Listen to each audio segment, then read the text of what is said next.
অনেক সময় হরিণ দেখাইতে হলে ভালো হবে, আর হরিণ দেখাইলে বকশিস দিব ইনশাল্লাহ। কিন্তু আসলে হরিণ দেখাটা হলো ভাগ্যের ব্যাপার, যার ভাগ্য থাকে হে দেখে না। হরিণ দূরে দূরে দূরে থাকে, হ্যাঁ এক পলক দেখা যায়, দেখলে অনেকগুলা জায়গা জায়গা থাকে। অনেক সময় আমরা চৌধুরী খাল দিয়ে যাইলে খাল কিনারাও দাঁড়ায় থাকে, যার ভাগ্য ভালো হয় খাল কিনারে দেখা যায়। অনেকে ব্যাগ তো আর সমান নয়, কেউ দেয় কেউ দেয় না। পাইছি আনছে 200-100 টাকা অনেকে বকশিস দেয়, যারা হরিণ দেয় বা খুশি ইচ্ছাতে।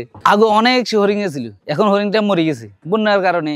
আর শিয়াল, অনেক শিয়াল বাচ্চাগুলো খাই ফেলা হরিণ। আমার এই নৌকা দিয়ে আমি কত চৌধুরীখাল, কমলাচর, কবিরেশ্বর এই 3টা স্পট কত 20 জন ঘুরাইতে পারি। নৌকা আছে, নৌকা 7-8টা আছে।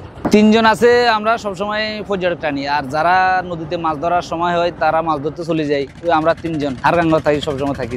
আমরা ওই এখানে বনের ভিতরে মিষ্টি পানি পুকুর আছে, সেই পুকুরে মিষ্টি পানি খাইতে হয়। যদি সেখানে না লাগুরে ভিতরে হাঁটাই আসতে সুপু চাপে, বনের ভিতরে হাঁটাই, বনের ভিতরে দেখা যায়। আমার নৌকা এটা দিয়ে আমি পর্যটক আসলে এখানে নিজে পর্যটক ঘুরে চৌধুরীখাল, কমলাচর, কবিরেশ্বর এই 3টা স্পট। তারপরে মনপুরে দক্ষিণা সি বিচ নামাই দিয়ে। আবার যারা ওই দমাচর যায় সেখানেও ঘুরে আসে। আপনি বৃহস্পতিবারে, শুক্রবারে অনেক মানুষ আসে, শনিবারে আবার চলে যায়। সপ্তাহে 3 দিন মানুষের চাপ বেশি। 3টা দিন ধরে না ভাড়া পাই। অনেক হরিণ ছিল, অনেক হরিণ শিয়ালে খাই ফেলাইছে। আর বন্যা হয়েছে, বন্যার লোক অনেক হরিণ মারা গেছে। এখন হরিণ কম, তা বনে দেখলে কেউ যাইলে কেউ দেখে, কেউ দেখে না। হরিণ একবারে কম।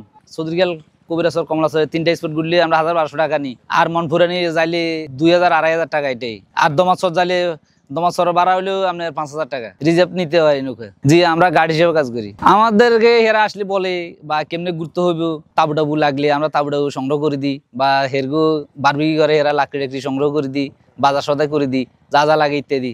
এটাই এদের সহযোগিতা করি আর কি। বিদেশিরা আসে, হিয়ারা কম আসে। ঢাকা, নোয়াখালী এই 2টা থেকে মানুষ বেশি আসে।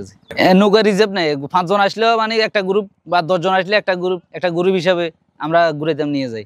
আসে স্বামী স্ত্রী আসে, 2 জন আসে, নিজের ফ্যামিলি হিসাবে 4-5 জন আসে। ফ্যামিলি ঘুরতেগুলি অনেক। না, আমি অন্য কোনো কাজ করিনি। আমি আগে মাছ ধরতাম, এখন মাছ ধরার পদ্ধতি দিয়েছি। আমার একটা শরীরে সমস্যা বাজছে, এই কারণে আমি এখন জাল টাল ধরতে পারি না। এখন শুধু পর্যটকে টানি আমি। এখন ধরনা আছে মোটামুটি, আরো 1 মাস থাকবে। শীতের মৌসুম থাকবে, হ্যাঁ শীতের মৌসুম চলে গেলে আর মানুষ আর আসবে না। তখন আমি কাজ করি বা জাল তুনে কাজ করি। বর্ষাকালে জাল তুনে কাজ করি, পুরান জাল মেরামত করেছি। না, এখন তো নদী একবারে ঠান্ডা, পুকুরে পানির মতন একবারে নদী এখন ঠান্ডা, কোনো রিস্ক নাই। সুন্দর হলে ওই চৌধুরীখালের একটা মিষ্টি পানি পুকুর আছে বনের ভিতরে। চৌধুরীখালটা অনেক সৌন্দর্য, দোনো সাইডে বন, মাঝখানে খাল, একটা সৌন্দর্য একটা খাল চৌধুরীখাল। পুরো নিজে ঘুরতে তো অনেক সময় লাগে। তো এই 3টা স্পট ঘুরে আসছে কত 2-2.5 ঘন্টা লাগে। এইখানে জোয়ার ভাড়ার বিষয় আছে ভাই, জোয়ারে যাইতে হয় বিকালবেলা একটু বেশি আর কি। বিকালবেলা যাইলে সুবিধা বেশি, বা হরিণ দেখা যায়। অতলে সকালে যাইতে হয়, আর বিকালে যাইতে হয়, 2টা টাইম।